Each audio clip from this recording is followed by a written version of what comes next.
20절부터 24절까지 한 목소리로 같이 읽겠습니다. 예수께서 권능을 가장 많이 행하신 고을들이 회개하지 아니하므로 그때에 책망하시되 화 있을진저 고라시나 화 있을진저 벳세다야 너희에게 행한 모든 권능을 두로와 시돈에서 행하였더라면 그들이 벌써 베옷을 입고 제에 앉아 회개하였으리라. 내가 너희에게 이르노니 심판날에 두로와 시돈이 너희보다 견디기 쉬우리라. 가버나움아 네가 하늘에까지 높아지겠느냐 음부에까지 낮아지리라. 내가 행한 모든 권능을 소돔에서 행하였더라면 그 성이 오늘까지 있었으리라. 내가 너희에게 이르노니 심판날에 소돔 땅이 너보다 견디기 쉬우리라 하시니라. 아멘.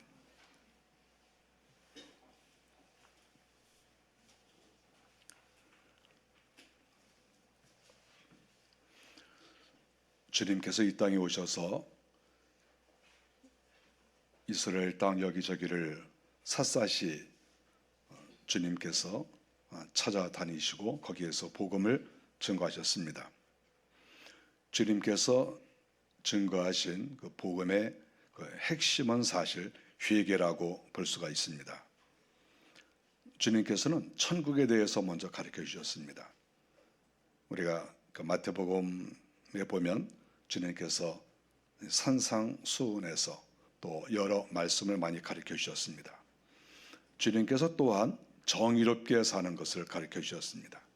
천국 이야기, 그리고 이 땅에서는 정의롭게 사는 것, 이런 것들을 많이 주님께서 선포를 하셨습니다.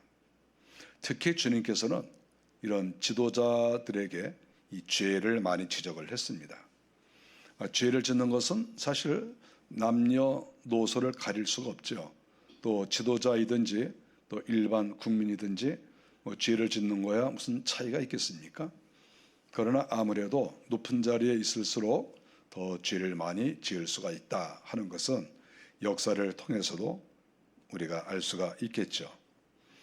우리가 사실 남의 죄를 많이 지적하지만 남에 대해서 그렇게 어떤 잘잘못을 평가하기 전에 자기를 한번 보는 것이 사실은 더 중요합니다. 나는 과연 어떠할까 이제 하는 것이죠. 남을 보기 전에 자기 자신을 보는 것이 사실 더 중요하지 않겠습니까? 우리 주님께서 이제 오늘 본문에서 말씀하시는 중요한 이야기는 뭐냐 하면 주님께서는 여러 지역을 다니시면서 여러 능력을 행하셨는데 그 능력 행하시는 것을 보고 또 주님께서 죄를 지적하셨는데도 회개하지 않았다는 것이지요. 20절에 그렇게 말씀하고 있습니다. 주님께서 너무 분노하셔서 화 있을진저 이렇게 말씀하셨습니다. 너무 주님께서 분노하시는 것이죠.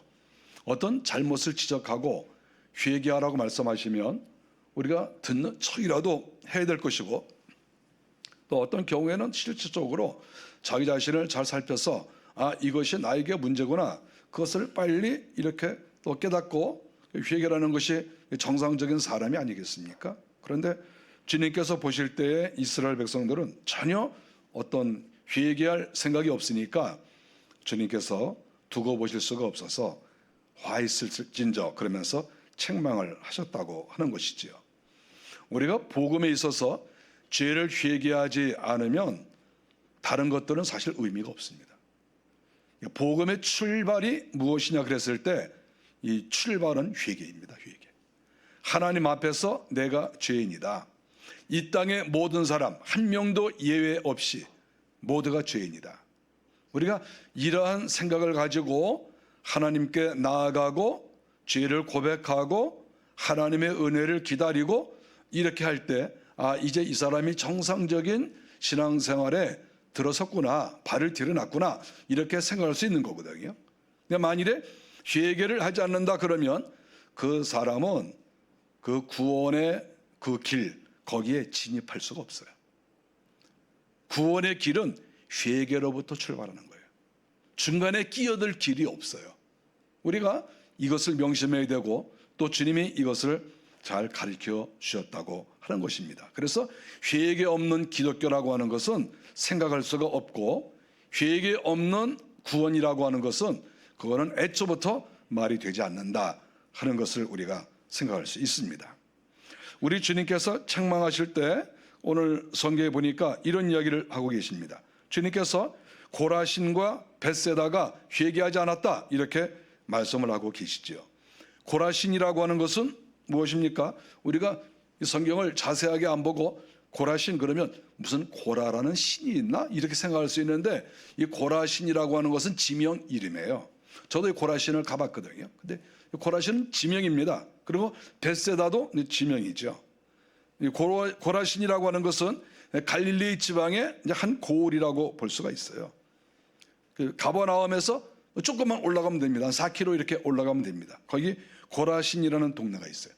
그곳에 가보면 우상 숭배가 만연했던 것을 알 수가 있습니다. 제가 가보면서 깜짝 놀란 게 거대한 석상이 있는 거예요. 이런 무슨 채석장 같은 데인데 거기에 이렇게 벽에 이런 우상들이 몇 개가 이렇게 그 돌로 깎아서 만든 것들이 이렇게 있는 거예요. 제가 놀랐어요. 어떻게 하나님께서 축복하신 나라, 하나님을 섬기는 나라가 어떻게 이렇게 우상을 이렇게 만들어 놓고 그 신전처럼 만들어 놓고 섬길 수가 있을까? 오히려 이렇게 다른 사람들이 충격을 받을 것으로 생각합니다. 우상을 이렇게 그들이 많이 섬겼다고 하는 것이죠. 결국 그 안에는 수많은 귀신의 역사가 있다 이렇게 우리가 볼 수밖에 없어요. 우상을 섬기는데 거기에 귀신이 없겠습니까? 21절에 보면 벳세다 이야기도 또 하고 있잖아요. 그럼 벳세다라고 하는 것은 물론 그 이름은 벳세다, 그거는 고기잡이 집, 바로 이러한 것이죠. 벳은 집이니까 고기 잡는 집이다, 이러한 의미가 있죠. 여기는 안드레, 베드로, 빌립의 고향입니다. 요한복음 1장 44절에 보면 그들의 고향인 것을 알 수 있습니다. 우리가 이 벳세다가 중요한 것은 뭐냐 하면 주님이 정말 신경을 쓰셨는데 오병이어의 역사가 여기서 있었어요. 우리가 오병이어의 역사가 얼마나 큽니까? 주님이 여기서 행하신 거예요. 또 주님이 소경도 고쳐주셨죠. 그러니까 이곳을 주님께서 상당히 신경을 쓰셨다 하는 것이죠. 이적도 많이 행하시고 거기서 병도 많이 고치시고 많은 일을 행하신 것이죠. 그런데 주님께서 다녀보시니까 별로 회개를 안 하는 거예요. 주님이 깜짝 놀라신 것이죠. 아니 어떻게 내가 여기서 이렇게 많은 능력을 행하고 많은 기적을 행하고 이랬으면 아마 사람들이 너무 깜짝 놀라가지고 다 주님께서 말씀하시는 대로 회개하고 이 사람들이 정신 차리고 우리가 하나님 바로 믿겠습니다, 우리가 천국을 바라보고 이 땅에서는 바르게 살겠습니다, 뭔가 좀 이렇게 깨어있고 새로워지는 그러한 맛이 있어야 되는데 전혀 그런 어떤 분위기가 형성되지 않았다 하는 것을 주님께서 발견하시고 깜짝 놀라신 것이죠. 그래서 주님이 21절에 보니까 두로와 시돈에서 그렇게 능력을 행하였더라면 그들이 벌써 베옷을 입고 재앉아 회개하였으리라. 주님이 이렇게 말씀하셨어요. 주님이 두로와 시돈을 비유하셨습니다. 이스라엘 백성들의 입장에서는 상당히 자존심이 상하는 말이라고 볼 수가 있죠. 두로와 시돈은 어디입니까? 우리가 알다시피 이스라엘 나라의 서쪽에 그 지중해 쪽이 있지 않습니까? 옛날에 그 여러 다른 이방 민족들이 살고 있는 그러한 도시 아닙니까? 두로와 시돈. 그런데 주님께서 말씀하시기를 내가 두로와 시돈에서 이런 능력을 행하였더라면 이렇게 말씀하시는 거죠. 이 말씀은 곧 어떤 말씀입니까? 주님은 두로와 시돈에서 이러한 능력을 행한 적이 없다는 것이죠. 행하였더라면 이렇게 말씀하셨으니까 가정을 하신 거 아니겠어요? 그러니까 주님은 어떻게 보면 우리가 성경을 볼 때 두로와 시돈이라는 곳에 깊숙이 들어가신 적이 없어요. 주님이 가신 것은 두로 변방에 또 시돈 변방에 그런 데는 가셨어요. 이스라엘 나라와 두로와 시돈의 접경지역 거기까지는 주님께서 가셨지만 두로와 시돈 안으로 깊숙이 주님께서 들어가신 적이 없어요. 성경에 그렇게 나와 있어요. 주님은 안 가신 거예요. 그러니까 주님께서 내가 두로와 시돈에서 이렇게 능력을 행하였더라면 그들이 다 베옷을 입고 재 뒤집어 쓰고 회개했을 것이다, 이렇게 비유적으로 말씀하시는 거죠. 이스라엘 백성들을 우리 주님께서 한심한 그런 민족이라고 생각하시는 거죠. 이방 민족도 이 정도 했으면 다 회개했을 것이다, 이렇게 말씀하시는 거 아니겠습니까? 우리가 알다시피 두로와 시돈이라고 하는 것은 베니게 땅이고 거기에는 옛날부터 바알신을 많이 그렇게 섬기지 않았습니까? 하나님께서 관심도 갖지 않는 그런 이방 땅이죠. 만일에 우리 주님께서 거기 가셔서 전도하시고 천국에 대해서 가르쳐 주시고 병도 고치시고 소경도 또 주님께서 눈도 뜨게 하시고 귀신도 쫓아주시고 만일에 그랬다고 하면 이 두로와 시돈은 발칵 뒤집혀졌을 것이라 그러는 거죠. 주님의 말씀은 내가 거기서 그렇게 했으면 난리 났을 것이다. 사람들이 전부 예수님을 향하여 정말 하나님이 오셨다, 예수 그리스도는 메시아이시다, 우리가 저분을 따라가야 된다. 그리고 사람들이 맨날 주님만 쫓아다녔을 것이다. 그리고 회개하고 난리 났을 것이다. 이렇게 주님께서 말씀을 하시는 것입니다. 여기서 이렇게 베옷을 입었다고 하는 것은 우리가 생각하는 이 베옷, 우리나라 베옷은 상당히 깨끗하고 좀 품격이 있지 않습니까? 우리나라 베옷은 하여간 전 잘 몰라요. 그러나 어쨌든 모시 같은 걸로 이렇게 짜고 이렇게 입으면 좀 이렇게 경건해 보이고 또 고급스러운 그런 면도 있지 않습니까? 이스라엘 나라에서의 그러한 그 베옷은 그런 색깔이 아니죠. 거기에서는 염소나 낙타 털로 만듭니다. 그러니까 염소나 낙타 털로 베옷을 만드니까 이게 베옷인지 또 어떤 무슨 자루인지 이렇게 알지 못할 정도가 되는 거죠. 그러면 이런 베옷을 딱 입고 팔은 이렇게 나오니까 이렇게 베옷을 입고 회개를 하는 거죠. 근데 여기에다가 또 재를 뒤집어 쓴다. 그러면 그 모습이 형편없지 않습니까? 되게 속옷만 입고 이 베옷을 입으니까 다른 옷을 입으면 옷이 다 망가져요. 재를 뒤집어 쓰니까. 그래서 속옷만 입고 이 재를 이렇게 베옷을 입고 재를 뒤집어 쓰면 사람처럼 보이지 않는 거죠. 왜 그렇게 하는 것이죠? 자기가 죄인이기 때문에 이렇게 해야 된다는 것이죠.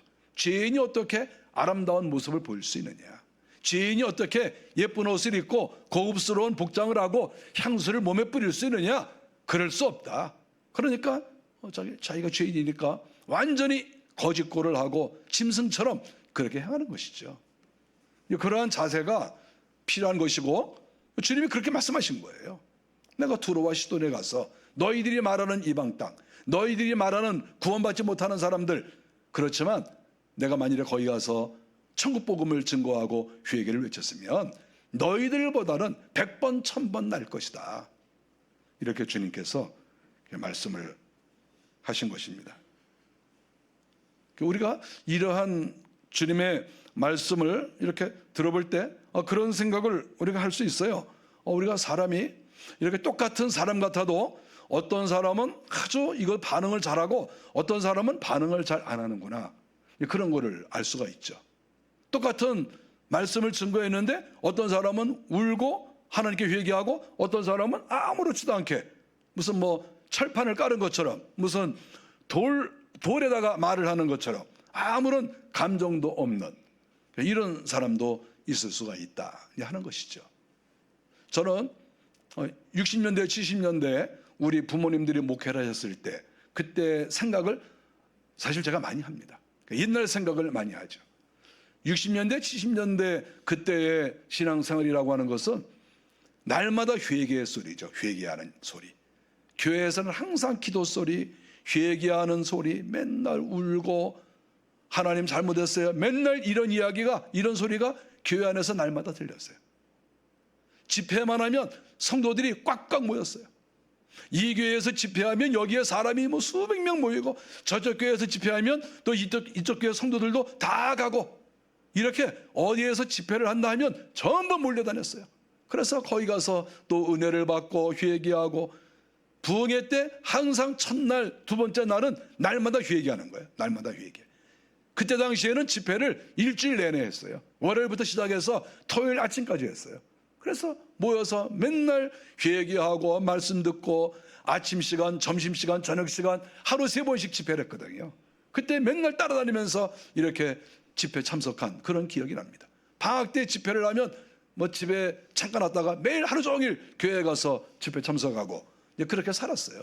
그랬을 때 가장 중요한 것이 뭐냐 하면 회개라고 하는 거였죠. 60년대, 70년대, 80년대까지만 해도 날마다 성도들이 모이면 자기 선조들이 지은 죄를 회개하고 자기가 지은 죄를 회개하고 날마다 교회 안에서 울음바다고 날마다 눈물 뚝뚝 흘리고 그러면서 살았거든요. 그때 한국교회가 부흥했어요.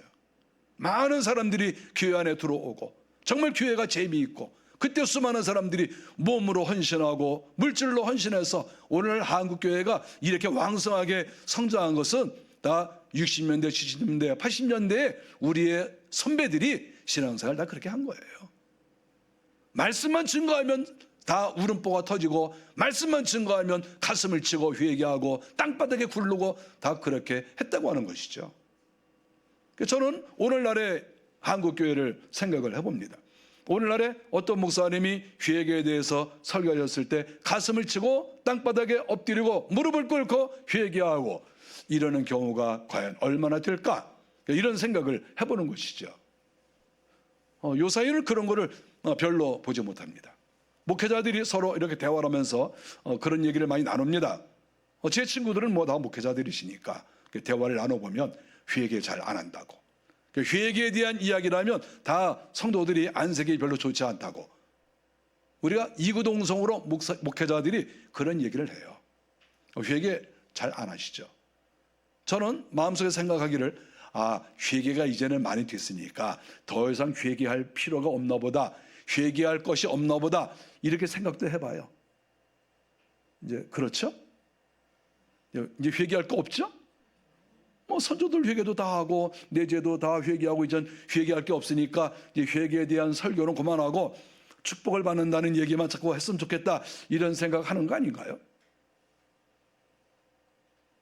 뭐 우리 사람이 뭐 다른가요? 저는 회개를 잘 하지 않는 그런 한국교회 이렇게 보면서 이스라엘 나라하고 이렇게 겹쳐져요. 이스라엘 나라 생각하면 한국교회가 생각이 되고 한국교회가 생각을 하면 이스라엘 나라의 어떤 그 상황, 그것이 생각이 나는 거예요. 고라신과 벳세다. 고라신과 벳세다야, 너희가 왜 그렇게 회개하지 않느냐 하시는 그 주님의 말씀. 내가 두로와 시돈에서 이렇게 했으면 많은 사람들이 다 베옷을 입고 죄를 뒤집어 쓰고 회개했을 것이다 하는 이 말씀이 자꾸 이렇게 생각이 나요. 그래서 저는 생각합니다. 회개가 다 돼서 그런가? 이 회개를 너무 열심히 하셔가지고 이제는 회개할 것이 없어서 그런가? 영적으로 만족하고 또 이 세상 생활에서도 하나님의 축복을 넉넉히 받아서 이제는 만족해서 그런가? 이런 생각을 안 할 수가 없죠. 저는 이렇게 생각을 해봤습니다. 이스라엘 사람들이 왜 그렇게 회개를 하지 않는가? 첫째로는 너무 오래 믿었다 이제 하는 것이죠. 예수님께서 오셨을 때 모세 때부터만 따져도 1400년이잖아요. 아브라함 때부터 따지면 2000년. 그러니까 예수를 꼭 믿은 것은 뭐 예수님 때부터지만 그 전에는 다 하나님을 믿은 거잖아요. 자기 나름대로 우리는 하나님을 1400년 믿었다 또는 2000년 믿었다 다 이런 마음을 갖고 있는 거 아니겠어요? 너무 오래 믿었어요. 사람이 너무 오랫동안 믿으면 어떻게 보면 여기에 무뎌지는 것이 있을 수가 있어요. 영적인 그런 감각이 떨어지고 무뎌지는 거예요. 매일 똑같은 생활이 반복이 되니까.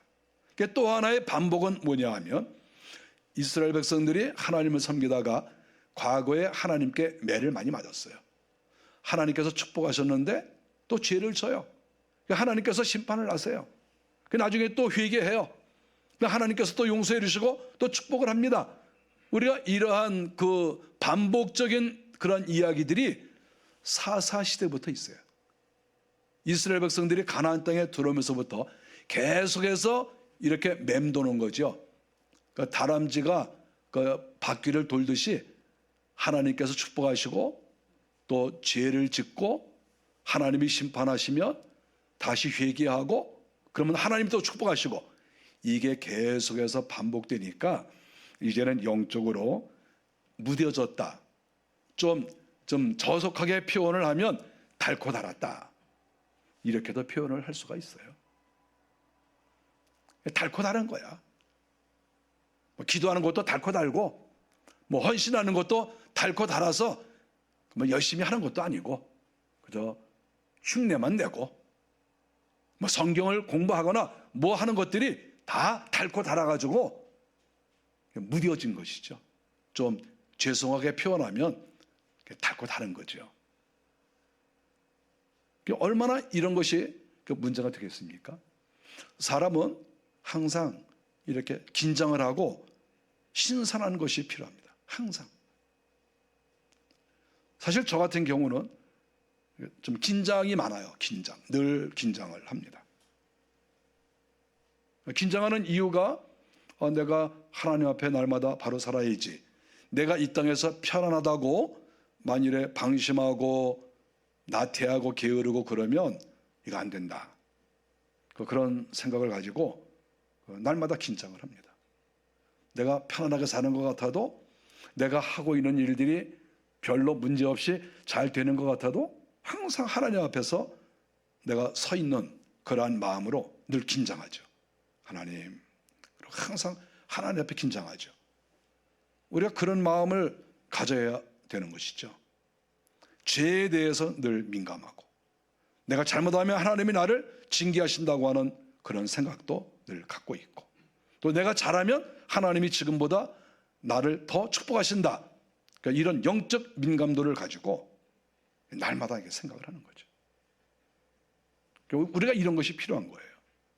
지금 이스라엘 백성들은 이렇게 세월이 1000년, 2000년 지나다 보니까 또 매를 맞고 축복을 받고 매를 맞고 축복을 받고 이거를 너무 반복을 많이 하다 보니까 이제는 긴장도가 떨어지는 거예요.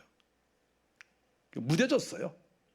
그러나 보다, 하나님의 말씀이 전해져도 그러나 보다, 소경이 눈을 떠도 그런가 보다, 신비한 일들이 일어나도 그런가 보다, 귀신이 쫓겨나가도 그런가 보다, 이렇게 생각한 것이죠. 큰 문제죠.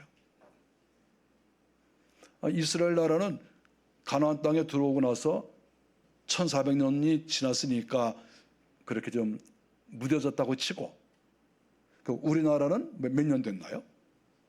아니, 우리나라는 뭐 1880년대쯤에 이렇게 들어온 것으로 우리가 다 이야기를 하고 있는데, 그래봤자 몇 년입니까? 뭐 아직 150년도 안 됐어요. 뭐 그래봤자 뭐 140년 뭐 이 정도밖에 뭐 안 됐잖아요. 그런데 제가 느끼기에는 한국 교회는 이미 다 무뎌진 것 같아요. 느낌이. 이건 제 생각에 제 생각. 목사님 아니에요, 저는 날마다 긴장해요. 그러면 좋죠. 그런데 제 생각은 상당히 무뎌졌다. 회개하면서 울고 이렇게 주님 앞에 자기 자신을 치려고 하는 이러한 모습들이 그렇게 많지를 않고, 주님 앞에 헌신을 한다고 해도 그저 적당히 헌신하고, 정말 목숨을 바치고 마음을 바치고 이렇게 헌신하는 것이 좀 이렇게 확실히 이게 헌신도가 떨어지고, 모든 것들이 제가 이렇게 볼 때, 아니 이거 뭐야, 이거 1000년도 안 됐는데, 아니 1000년은 고사하고 500년도 안 됐는데, 뭐 300년도 안 됐는데 벌써 이렇게 무뎌지고 이렇게 긴장감이 떨어지고 이렇게 됐다는 말인가? 이런 생각을 제가 합니다. 아니 100년, 200년은 또 우리가 처음 기독교가 우리나라에 들어와서 그렇지, 또 내가 처음 예수를 믿은 거는 또 얼마나 됐습니까? 여러분 예수 믿은 지 얼마나 됐어요? 여러분 혹시 또 뭐 이제 뭐 5년, 10년, 20년 되신 분도 있을 수도 있겠죠? 그럼 만일에 그런 사람이 벌써 긴장도가 떨어지면 그거 어떻게 되겠습니까? 이스라엘 사람 뭐 얘기할 거 아니에요? 아니 1000년, 1500년 되고 2000년쯤 됐으니까 좀 무뎌져도 그런가 보다 그럴 수 있는 것인데, 아니 이제 10년, 20년, 30년밖에 안 됐는데 벌써부터 이렇게 무뎌지고 영적 긴장감이 떨어지고 뭐 그러면 되겠어요? 그러면 뭐 하나님의 은혜 속에 들어가는 것은 상당히 어렵다, 그렇게 볼 수가 있고, 주님께서 책망을 하실 수밖에 없다, 그것을 우리가 성경에서 발견할 수가 있습니다. 주님께서 또 그 얘기를 하시고 다른 도시 이야기도 하셨습니다. 23절에 보니까 가버나움에 대해서도 또 주님께서 말씀을 하십니다. 이 가버나움은 정말 아주 대단한 도시가 아니겠습니까? 가버나움아, 네가 하늘까지 높아지겠느냐? 하늘까지 높아지겠느냐? 이건 뭐 누가 보더라도 이거는 교만을 가리킨다, 이렇게 볼 수 있는 거 아니겠어요? 가버나움이라는 동네에 대해서는 야, 이 교만한 것들아, 이렇게 말씀을 하시는 것이죠. 뭐 교만한 이유가 있겠죠. 왜냐하면 번영했던 도시니까. 당시에 이 가버나움이 굉장히 번성을 했습니다. 우리 대한민국으로 말하면 서울이나 또는 부산, 이렇게 큰 도시처럼 아주 이렇게 번성한 그러한 도시였다고 볼 수가 있죠. 근데 주님이 말씀하시기를 네가 하늘까지 높아지겠느냐? 음부에까지 낮아지리라. 너희가 하늘까지 높아지면 내가 너희를 잡아가지고 끌어내려서 땅바닥에 내쳐버릴 거야. 그래서 음부 속에 들어가게 할 거야. 주님이 이렇게 말씀하셨습니다. 주님이 하시는 말씀을 우리가 가만히 보면 무시무시합니다. 주님은 이렇게 무슨 예의와 교양 이런 게 별로 없어요. 주님의 말씀은 정말 어떻게 보면 무지막지합니다. 우리가 예를 들어서 어떤 교만한 사람이 있다고 해서 그 사람에게 네가 하늘까지 높아지겠느냐? 내가 음부에까지 너를 낮추겠다. 우리가 이런 말 했다가는 사회에서 매장당해요. 어떤 선생이든지 어떤 사람이든지 이 정도 수준에서 말을 하면 그 사람은 매장됩니다. 누가 그 사람하고 상대도 안 해요. 그렇지 않겠어요? 주님이 이렇게 아주 강한 어조로 이렇게 말씀을 하신 것이지요. 가버나움이 어떤 곳입니까? 가버나움도 갈릴리 바다 북쪽에 있는 그런 도시입니다. 주님은 여기서 정말 능력을 많이 하셨어요. 귀신 들린 자 고치고 손 마른 자 고치고, 주님께서 또 베드로의 집에 거기 있었습니다. 백부장의 하인도 거기서 고치시고 회당장 야이로의 딸도 거기서 고치시고, 하여간 여기는 대단한 지역이라고 볼 수가 있죠. 마태복음 9장 1절에 보면 주님께서 말씀하시기를 본동네, 이렇게 말씀하셨어요. 우리가 성경에서 본동네라는 얘기 잘 안 하거든요. 주님께서 본동네 이렇게 말씀하셨는데, 본동네라는 게 뭡니까? 자기 동네라는 거예요. 자기 동네. 본동네, 자기 동네, 자기가 여기 출신이라는 거예요. 우리가 사실 주님은 어렸을 때 가버나움 회당에 가셔서 또 거기 가서 말씀도 배우고 예배도 드리고 그렇게 한 거예요. 가버나움 회당 굉장히 유명한 겁니다. 그러니까 가버나움은 정치, 종교 또 모든 면에서 부유한 그러한 동네죠. 우리나라로 말하면 대도시라고 말할 수가 있어요. 그런데 그러한 가버나움에 대해서 주님께서 신랄하게 비판하신 거예요. 네가 하늘까지 높아지겠느냐? 가버나움 사람들이 높아진 거예요. 자기들은 무엇을 보든지 우리가 대단하다, 우리가 경제적으로, 정치적으로 또 종교적으로 우리가 뭐 다른 지역과 비교해서 부족한 게 뭐가 있냐, 우리가 오히려 가장 최고다, 이렇게 생각을 하고 있었거든요. 사실입니다, 이게.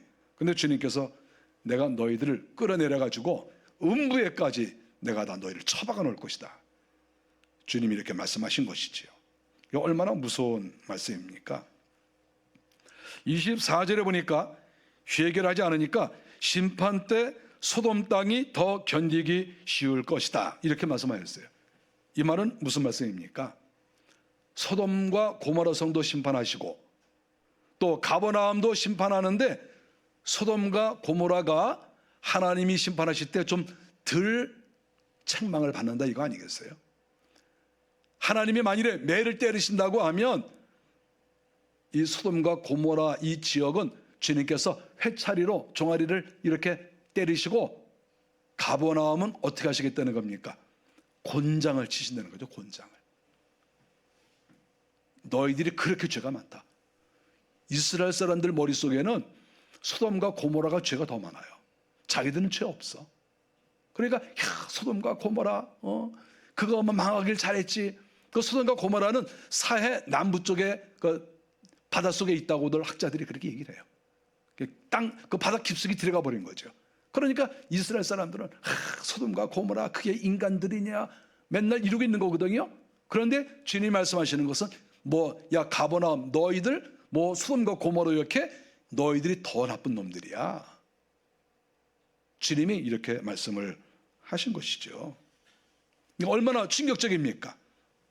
그러니까 결국 이 가버나움 사람들, 또 고라신, 베세다 이러한 그 갈릴리 지방에 있는 이러한 쟁쟁한 도시들, 그 도시들에 살고 있는 하나님을 믿는 사람들이죠, 다. 그런 사람들이 착각을 하고 있다는 거죠. 사실 우리는 착각이라는 말을 사용하는 건 좀 삼가해야 돼요. 사실 저는 착각이라는 말을 잘 안 써요. 10년 지나도 한마디 할까 말까 그렇습니다. 너 지금 착각하고 있는 거야. 여러분 그러면 굉장히 기분 나쁩니다, 사람이. 그래서 그런 말은 여러분 가능한 한 쓰지 마세요. 여러분 저한테 와서 목사님 그거 착각하고 있는 거예요. 그러면 안 돼? 예? 그런 말이 되겠어요? 저도 여러분에게 뭐 집사님 그거 착각하는 거예요. 이런 말 저 안 써요. 그거는 상당히 모욕적인 말이에요. 그런데 좀 이스라엘 사람들에 대해서는 제가 착각한다는 말을 쓰고 싶어요. 이 사람들 완전히 착각하고 있는 거예요. 자기들은 아브라함의 후손이다. 뭐 하나님의 백성이다. 자기들은 서기관과 또 제사장들에게 교육을 잘 받았다. 자기들은 천국 가는 거 보장됐다. 이렇게 생각하고 있는 거요. 100% 착각이죠. 정말 그렇게 될 만한 사람은 숫자가 많지 않은 거죠. 그러니까 주님께서 그렇게 책망하신 거 아니겠어요? 지금 주님은 책망하시는데 자기들은 전혀 아니라는 거잖아요. 이 세상에 이런 일이 어디 있습니까? 이런 일이 어디 있어요? 한 사람은 계속 너희들 죄인이라고 그러고 또 그쪽에서는 나는 그렇지 않다고 그러고 완전히 충돌하고 있는 이런 부분 아니겠어요? 저는 우리 신앙인들을 생각할 때 정말 이렇게 이스라엘 백성들처럼 착각할까 봐 걱정이 돼요. 주님은 너희들 소돔과 고모라 성보다도 내가 너희들 죄를 더 물을 것이고 너희들 내가 박살낼 거야. 지금 주님이 이렇게 지금 분노하고 계시는데 그것도 모르고 자기 스스로 나는 구원받아, 나는 천국 갈 거야 이러고 있는 것은 아닌가. 우리가 그런 생각을 하지 않을 수가 없습니다. 어쨌든 회개를 하지 않는다. 하나님을 모르면 말을 안 해요. 하나님을 알아. 하나님을 아는데도 회개를 안 해요. 이게 이제 가장 큰 문제라고 볼 수가 있죠. 우리나라는 이렇게 여러 도시들이 있는데 기독교가 좀 왕성한 복음이 잘 전파되어지는 도시도 있고 복음이 전파가 잘 되지 않는 그러한 도시도 있습니다. 우리나라에서 이제 서울 같은 경우, 지금 우리가 서울 살고 있으니까 이 서울 같은 경우는 우리나라 전체에서 상당히 기독교인 수가 많습니다. 전체적으로. 정말 감사한 일이죠. 이 기독교 인구가 굉장히 높아요. 20%가 훨씬 높습니다. 20% 이상입니다. 특별히 강남 쪽으로 가면 40% 정도 됩니다. 그러니까 강남에 가면 웬만한 사람은 다 이렇게 예수를 믿는 거죠. 웬만한 사람은 다 예수 믿죠. 우리가 가만히 보면은 이렇게 우리나라에서 그래도 이렇게 좀 경제적으로 좀 넉넉하시고 좀 그러신 분들이 좀 예수를 잘 믿는 게 아닌가 이렇게 우리가 생각을 이렇게 해봅니다. 우리나라에서 제일 예수를 잘 믿지 않는 동네는 경상도가 잘 안 믿습니다. 경상도에서 목회하시는 목사님들하고 대화를 나누면 막 이러세요. 목사님 제가 거기 갔을 때 막 이렇게 몇십 년이 됐는데도 예수 믿는 사람이 뭐 이렇게 안 늘어나요. 그리고 어떤 분은 자기가 목회하는 지역은 3% 이렇게. 우리나라 전체가 17%거든요. 그런데 목사님 저희 동네는 3%밖에 안 됩니다. 뭐 힘들다고 그러시는 거예요. 어떤 경상도 지역은 그래도 우리는 5%는 됩니다. 뭐 자랑스럽게 생각하는 거죠. 우리나라 전체가 17%고 강남은 40%인데 너무 신기하지 않겠어요? 제일 좀 척박한 데가 경상도, 강원도 이쪽 지역이 예수를 잘 믿지 않습니다. 우리나라에서 예수를 잘 믿는 동네가 통계적으로 나와 있어요. 이렇게 제일 많이 믿는 데가 군산 지역입니다. 군산 지역. 그쪽 지역에는 50% 넘는 것으로 생각합니다. 거기에 가면 그냥 다 예수 믿는 사람인 거죠. 이렇게 다 교회 다니는 거죠. 웬만하면. 우리나라 유명한 아주 재미있는 목사님 장경동 목사님이 군산 출신이에요. 그래서 저 가까이 지내는 목사님 한 분이 군산 출신인데 그래요. 장경동 목사님 우리 동네 사람이라고 이렇게 얘기합니다. 뭐 그 외에 이렇게 그 군산에서 훌륭한 목사님들이 많이 배출이 됐습니다. 예수를 거기 잘 믿으니까 아면 하여간 뭐 거기는 뭐 웬만하면 다 예수를 믿으니까 교회도 많고. 우리나라를 생각하더라도 이렇게 회개를 잘하는 지역이 있고 회개를 잘하지 않는 그런 지역도 있다. 기독교가 왕성한 지역도 있고 기독교가 힘을 쓰지 못하는 그런 지역도 있다 하는 것이죠.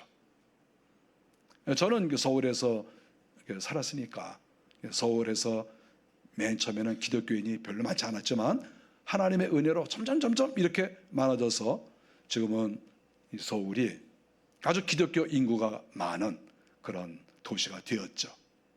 얼마나 감사합니까?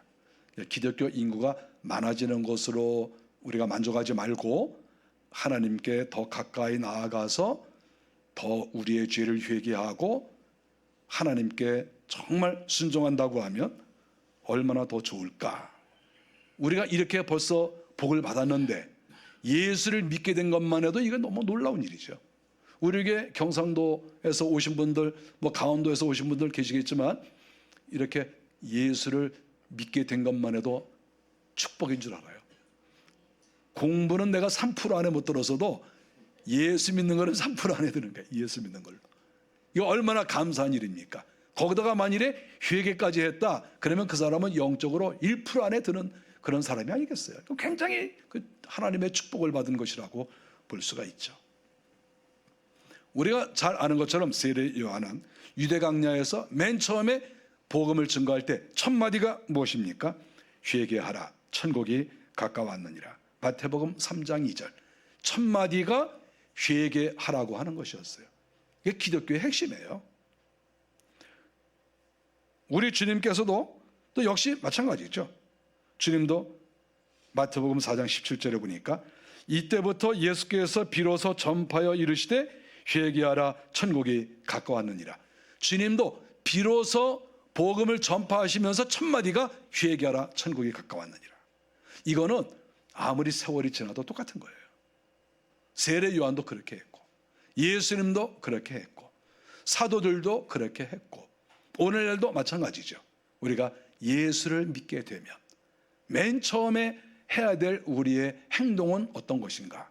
그랬을 때 우리의 죄를 회개하고 민족이 죄를 지은 것을 회개하고 우리의 선조들이 지은 죄를 회개하고 그래서 베옷을 입고 죄를 뒤집어 쓰는 그런 마음을 가지고 있어야 될 것이고 그렇게 될 때 주님하고 좋은 관계를 맺을 수가 있어요.